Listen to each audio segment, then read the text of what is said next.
네, 오늘 예수님의 비유 말씀입니다. 이 비유는 주님께서 제자들에게 가르쳐 주신 주기도문, 여러분 잘 아시죠? 이 주기도문 바로 뒤에, 바로 주기도문에 이어서 바로 주님께서 이 비유의 말씀을 하셨습니다.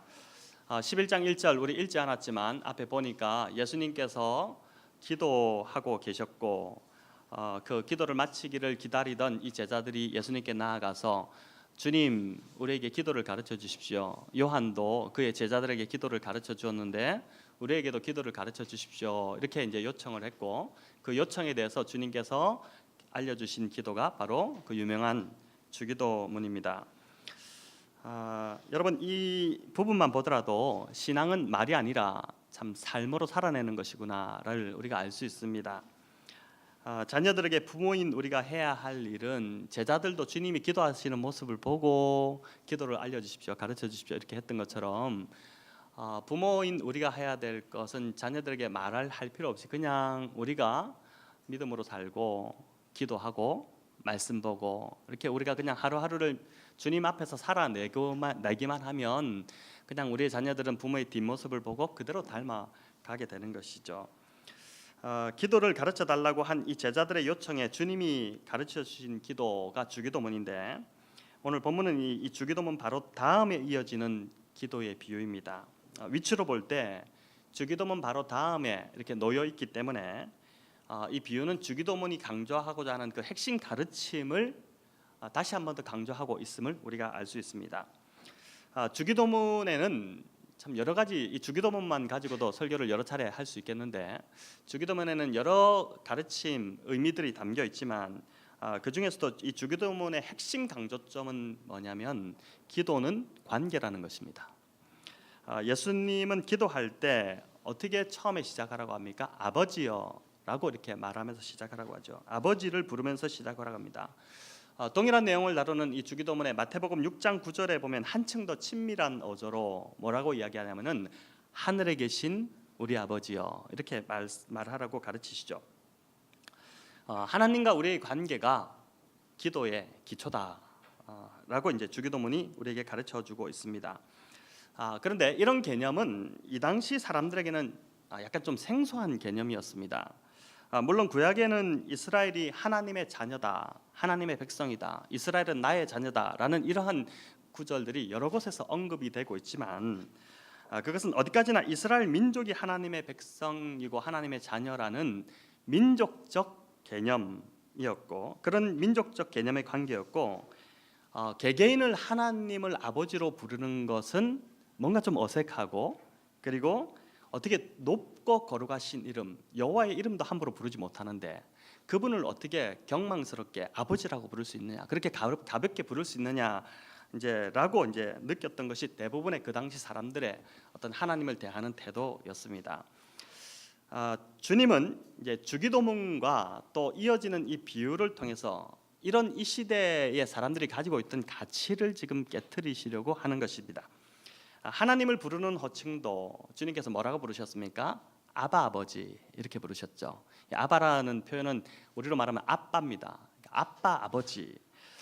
당시의 사람들이 생각할 때는 참 어떻게 그렇게 부를 수 있나 라고 할 정도로 하나님을 굉장히 친밀한 관계로 친밀하게 느끼게끔 주님이 그렇게 부르셨고, 뿐만 아니라 주님은 자신만 그렇게 부르신 것이 아니라 제자들에게도 뭐라고 합니까?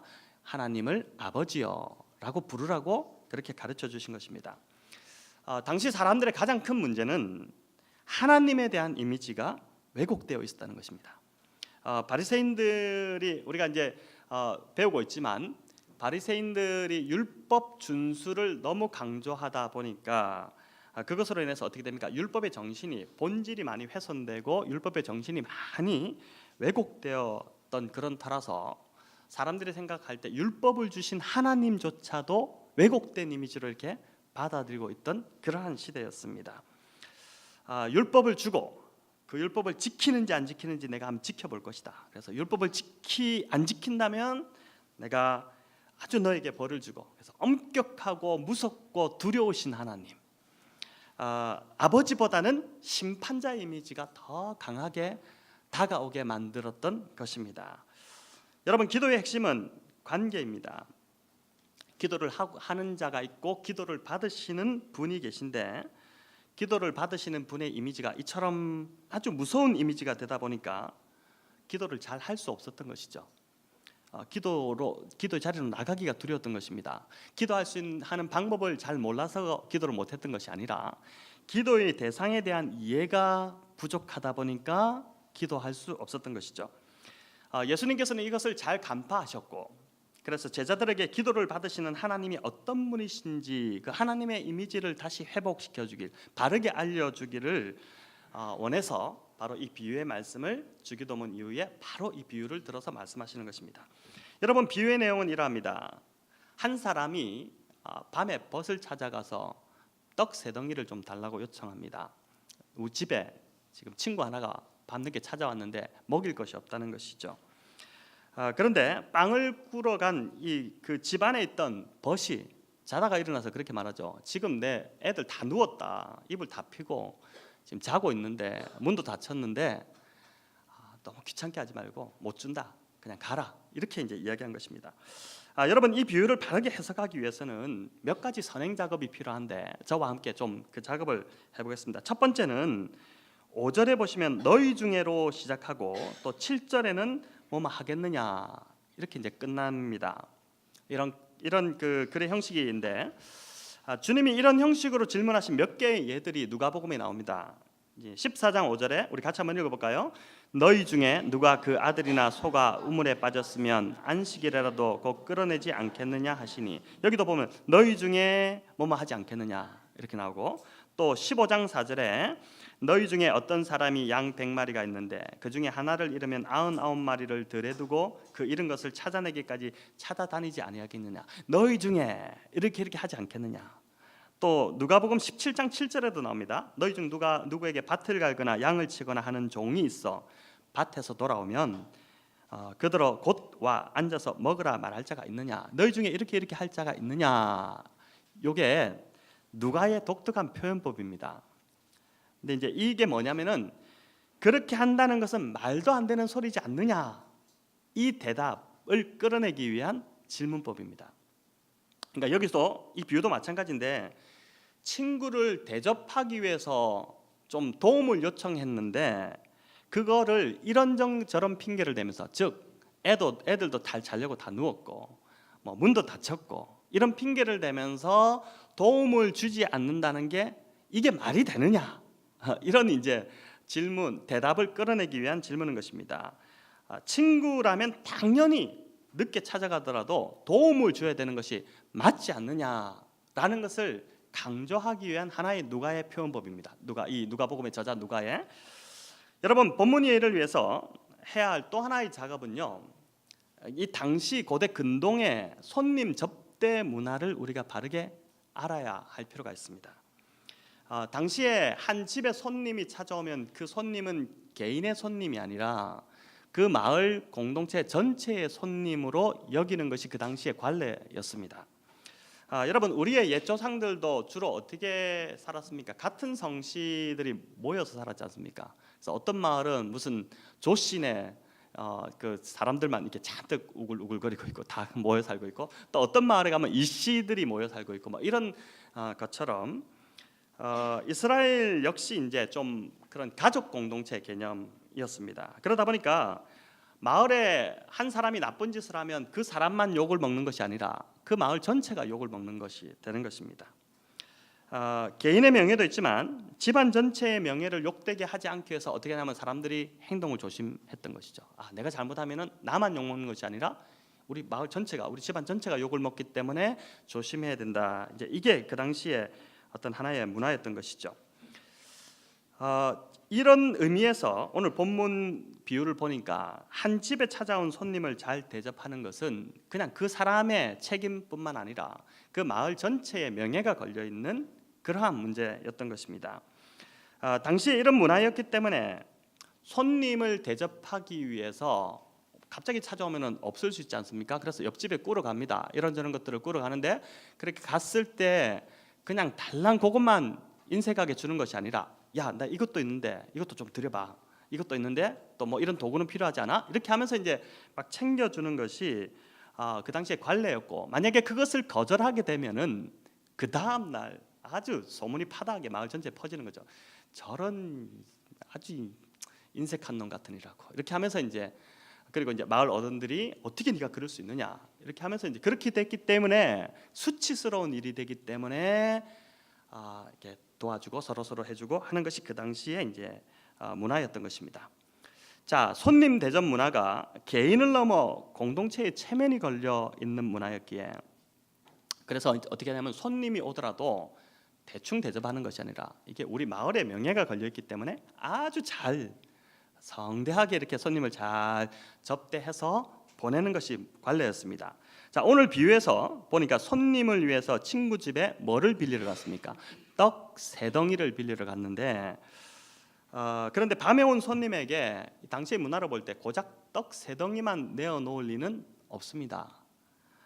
손님을 잘 대접할 수 있도록 요청한 것에 대해서 빌리러 오니까 이것저것 더 챙겨서, 야, 이게 좀 가져가 봐, 이렇게 하는 것이 이제 문화인 것이죠.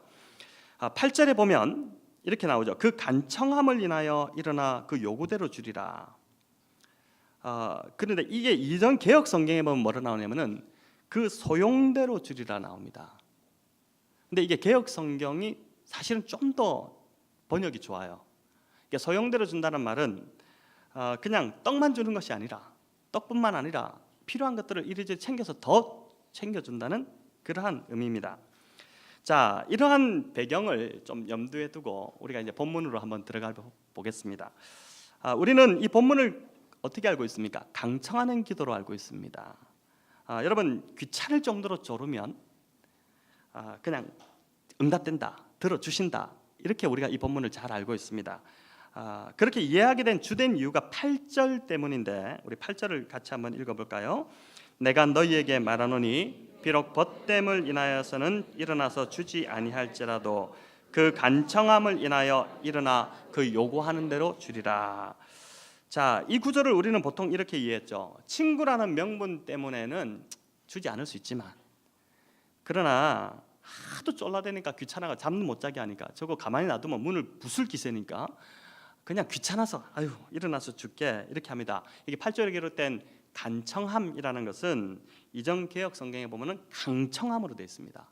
간절히 청한다 또는 강하게 요청한다, 이런 의미인데, 친구가 문을 열어줄 때까지 문을 세차게 두드리며 소리를 지르는 것으로 알고 있지만, 여러분 지금 본문을 자세히 한번 보십시오. 보시면 떡을 빌리러 간 사람이 닫힌 문을 두드렸다는 표현이 없습니다.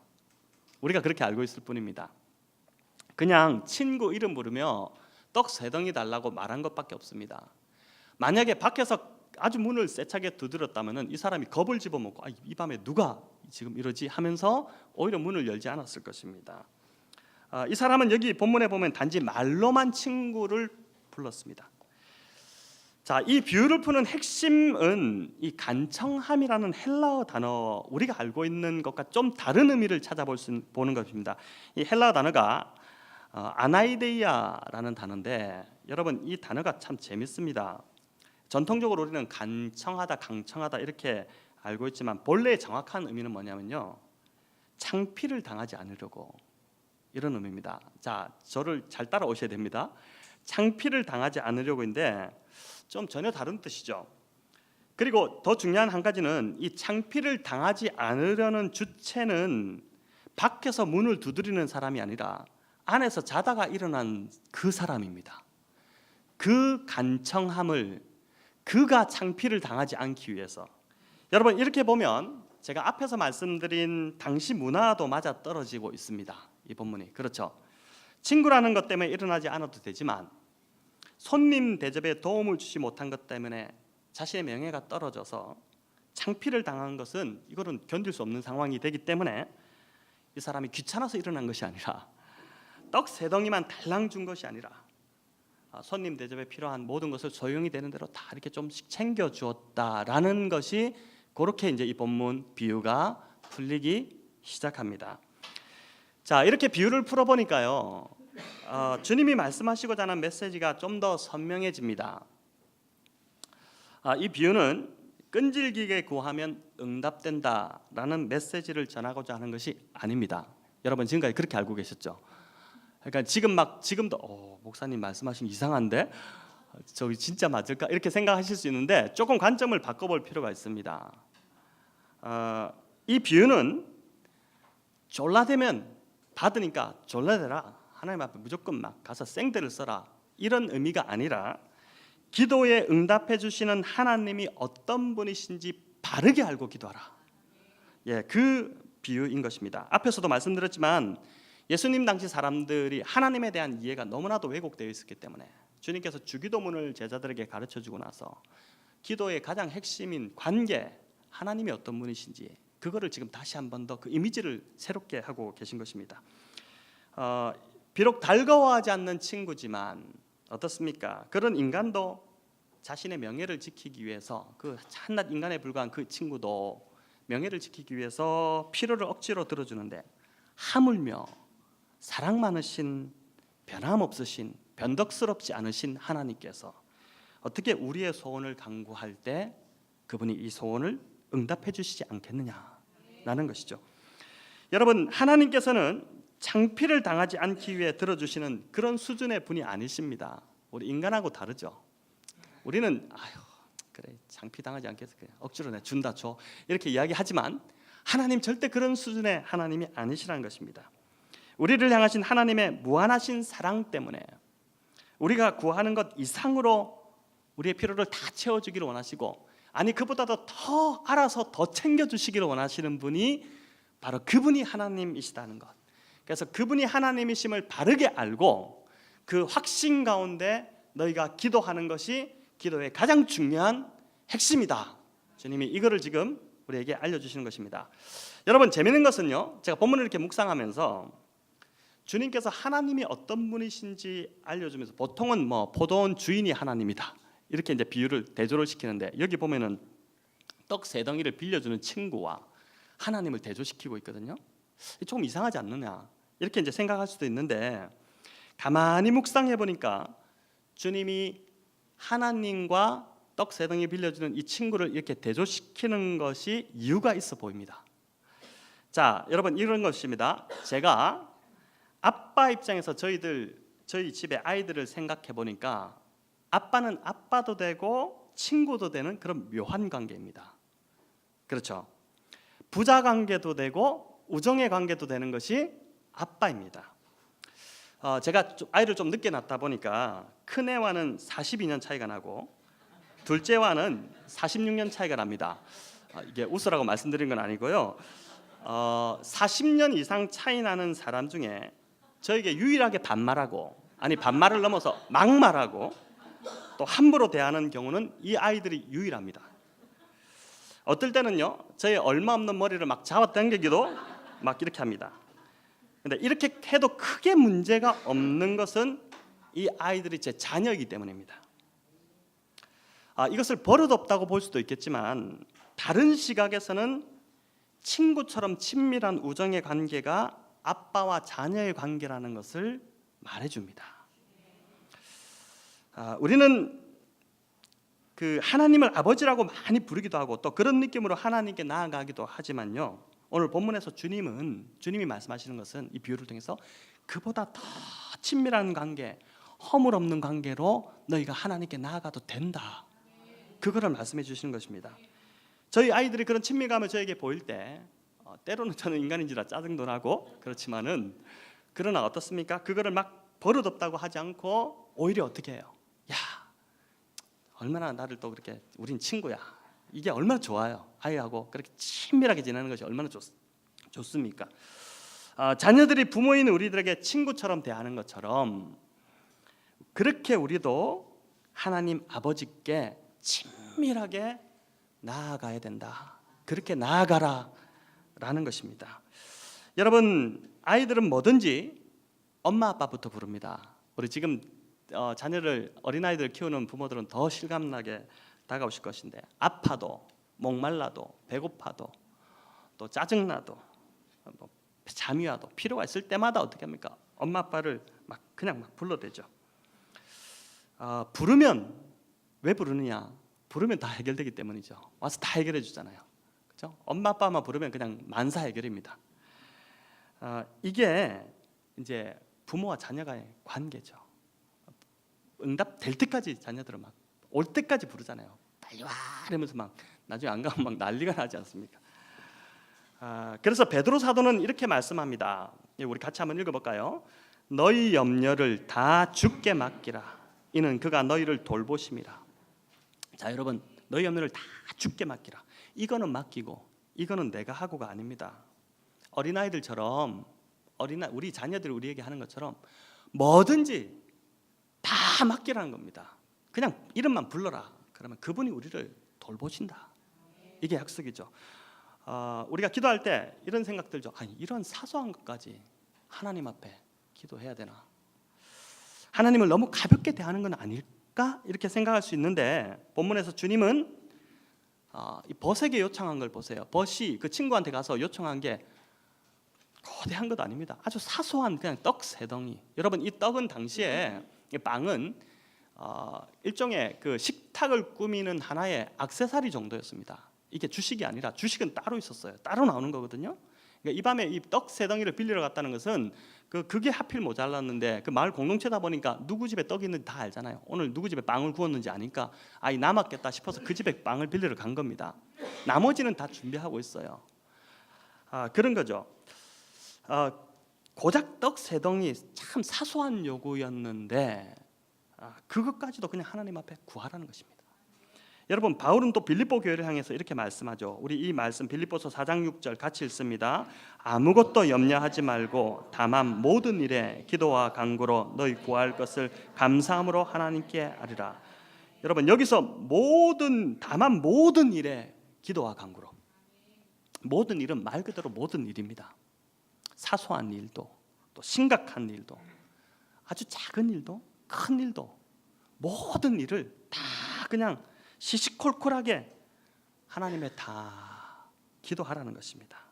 그분이 우리의 아버지가 되시기 때문에 그냥 아버지, 아빠 이렇게만 부르기만 해도 된다는 것이죠. 우리 자녀들이 시도 때도 없이 얼마나 힘듭니까? 그래서 제가 지난주에도 말씀드렸듯이 네이버에 검색해 보니까 안 나와서 아내에게 물어보니까 셀 수 없음. 계속해서 불러대지 않습니까? 자, 기도의 대상인 하나님을 이렇게 대하다 보면 우리는 바울이 말한 쉬지 말고 기도하라는 그 기도가 우리의 삶에서 가능하다는 것을 우리가 알게 됩니다. 여러분, 19세기의 유명한 설교자 찰스 스펄전 목사님이 이런 말씀을 하셨습니다. 찰스 스펄전 목사님이 한번 들어보십시오. 나는 한 번에 5분 이상 기도하지 않지만 기도하지 않고 기도 없이 5분을 넘기지도 않는다. 이 대가가 이 설교의 대가신데 이분이 5분 이상 기도하지 않는다. 이게 참 위로가 되지만 또 기도 없이 5분을 넘기지도 않는다는 말이 굉장히 큰 도전입니다. 스펄전 목사님이 이 기도의 비결을 아신 분이죠. 하루를 보내면서 수시로 이 스펄전 목사님은 아버지요 이거를 이제 불렀다는 것입니다. 집에서 지금 요즘 많이 그렇게 하시죠. 주여, 주님, 아버지요 이렇게 부르지 않습니까? 우리 자녀들이 그걸 따라해야지 정상입니다. 안 따라하면 별로 안 부르고 있다는 증거예요. 네. 하나님은 아버지여라고 부르기만 해도 응답하시는 분이라는 것입니다. 그래서 이 본문 9절 10절은 이렇게 아버지를 부르는 기도를 주님이 응답하시겠다는 약속으로 우리에게 주십니다. 같이 읽습니다. 내가 또 너희에게 이르노니 구하라 그러면 너희에게 주실 것이요 찾으라 그러면 찾을 것이요 문을 두드리라 그러면 너희에게 열릴 것이니 구하는 이마다 받을 것이요 찾는 이가 찾을 것이요 두드리는 이에게 열릴 것이니라. 자, 여기서 구하라, 찾으라, 두드리라는 것은 기도의 점진적 단계를 말하는 것이 아닙니다. 우리가 그렇게 보통 알고 있는데 그게 아니라 이 세 가지 행동은 모두 같은 말을 반복하는 것에 불과합니다. 구하라, 찾으라, 두드리라 라는 것은 어떤 형태로든지 간구해라. 구하든지 찾든지 두드리든지 간구해라. 너희가 간구하기만 하면 내가 주겠다. 그러니까 여기는 구하는 것보다 주는 것에 더 초점이 맞춰진 말씀의 약속입니다. 주겠다는 거예요. 언제 구하든 무엇을 구하든 너희는 그렇게 언제든지 무엇이든지 나에게 구해도 되는 자녀이고, 나는 그런 간구에 당연히 응답해 주기를 기뻐하는, 그렇게 응답해 주어야 하는 너희의 아버지라는 것입니다. 여러분, 아무리 악한 육신의 부모도 자식에게 좋은 것으로 주는데 왜 하나님 아버지께서 자녀들이 구하는 것을 주시지 않겠느냐는 것이죠. 야고보서 말씀에, 야고보서 4장 2절에 보니까 너희가 얻지 못함은 구하지 않기 때문이다 이렇게 나옵니다. 여러분, 우리가 구하지 않기 때문에 하나님이 주시지 않는 것입니다. 교회가 이제 12월 첫 주부터 이곳에서 새벽 기도회를 시작하려고 합니다. 이제 좀 조심스러운 여러 가지 면도 있지만, 그러나 또 기도가 필요하고 개인도 기도가 필요하고 교회가 기도가 필요하기 때문에 이제 12월 첫 주부터 우리가 시작하려고 하고, 금요 기도회도 지금 이제 계속 우리 이장로님께서 또 처음 시작하셔서 참 기도에 불이 붙여져서 또 이제 지금 기도회를 하고 있는데, 12월부터는 이제 직장 남성들이 좀 오는 시간들이 버겁기 때문에 9시 1시간 늦춰서 9시부터 여기서 이제 금요 기도회로 또 우리가 기도를 하려고 합니다. 오늘 말씀 좀 우리가 붙들고 우리의 자녀들을 우리에게 하는 것처럼 우리도 그렇게 아버지를 부르며 교회가 마련된 그 기도의 자리에 우리가 좀 함께 나와서 부르짖으면 좋겠습니다. 이제 말씀을 맺겠습니다. 오늘 말씀은 하나님이 우리에게 어떤 분이신지를 분명히 보여줍니다. 하나님은 우리의 아버지이십니다. 이 관계를 기초로 어느 때든지 무엇이든지 당당하게 그냥 아버지를 부르면서 하나님께 아뢰라고 하십니다. 아무것도 염려하지 말고 모든 일에 기도와 간구로 감사함으로 아뢰라. 또 너희 염려를 다 주께 맡기라. 왜냐하면 그분이 우리의 아버지시기 때문에 우리를 돌보실 것이다 라고 합니다. 연말 얼마나 바쁘십니까? 참 많이 바쁩니다. 저도 바쁩니다 보니까. 근데 이때일수록 우리가 바쁠수록 더 기도 많이 해야 되는 것이 신앙인의 모습이죠. 기도를 통해서 하나님 공급하시는 힘으로 해야지 되지 않습니까? 그리고 무엇보다 기도를 통해서 정말 하나님이 우리의 아버지 되심을 기도의 자리에서 경험하시면서 이번 한 주 우리 성도님들 이제 숙제입니다. 아버지를 많이 부르십시오. 아빠, 아버지 이렇게 하면서 기도의 자리에 더 앉으시며 그렇게 나아가시는 우리 성도님들 되시기를 주님의 이름으로 축원합니다.